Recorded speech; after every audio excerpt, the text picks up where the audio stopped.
పాఠం మైత్రి. ప్రక్రియ సుభాషిత శ్లోకములు భావములు.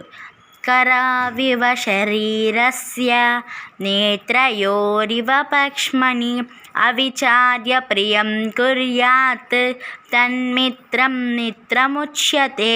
భావం: శరీరం నాకు చేతుల మాదిరిగాను కనురెప్పలకు మాదిరిగాను నాకు హాని కలుగుతుందేమో అని ఆలోచించకుండా, ప్రతిఫలం ఆశించకుండా ఎవడు మేలు చేస్తాడో అటువంటి మిత్రుడే నిజమైన మిత్రుడు.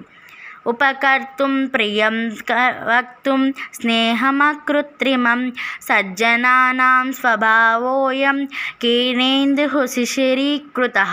ఉపకారం చేయడం, ప్రియంగా మాట్లాడడం, స్వచ్ఛమైన స్నేహాన్ని అందించడం ఇవన్నీ సజ్జనులకు సహజ సిద్ధమైనవి. చంద్రుడి చల్లదనాన్ని ఇవ్వమని ఎవరైనా చెప్పలేదు కదా. చల్లగా ఉండటమే అతని స్వభావము.